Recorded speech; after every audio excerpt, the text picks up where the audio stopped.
Hello అండి. కొంతమంది temporomandibular joint dislocation అనే కండిషన్‌తో వస్తుంటారండి. అంటే మనకి అప్పర్ జా, లోయర్ జా అని అంటాం కదండీ! ఆ లోయర్ జా మాండిబుల్. మాండిబుల్ యొక్క ఆ హెడ్ కాండైల్ అనేది జాయింట్ సాకెట్ నుంచి డిస్‌లొకేట్ అయ్యి ఉంటదండి.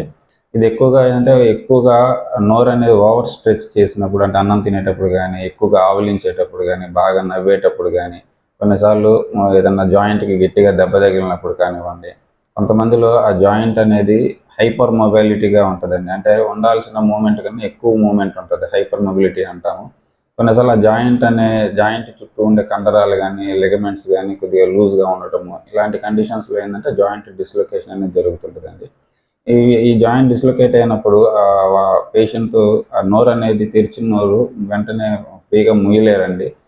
ముయ్యటానికి ప్రయత్నిస్తే సివియర్ పెయిన్ కానివ్వండి, నమలటానికి, మింగటానికి ఇబ్బందిగా ఉంటది. ఇది భయపడాల్సిన కండిషన్ ఏమి కాదండి. ఈ ప్రాబ్లమ్ వచ్చినప్పుడు దగ్గరలో ఉన్న ఈఎన్‌టీ డాక్టర్‌ని గానీ, డెంటల్ డాక్టర్‌ని గానీ మీరు కన్సల్ట్ అయితే వాళ్ళు ఓపీ ప్రొసీజర్ గానీ మాన్యువల్ రిడక్షన్ అంటాము. ఆ మాన్యువల్ రిడక్షన్ ద్వారా ఆ డిస్‌లొకేట్ అయిన జాయింట్‌ని మళ్ళా ఒరిజినల్ ప్లేస్‌లో సెట్ చేస్తారు. ఈ ప్రొసీజర్ తర్వాత కొన్ని రోజులు సాఫ్ట్ డైట్ తీసుకోవటము, ఓవర్ స్ట్రెచ్ అవ్వకుండా మౌత్ అనేది ఓవర్ స్ట్రెచ్ చేయకుండా చిన్నపాటి జాగ్రత్తలు తీసుకొని ఈ ప్రాబ్లమ్ మళ్ళీ రిపీట్ అవ్వకుండా చూసుకోవచ్చు. Thank you.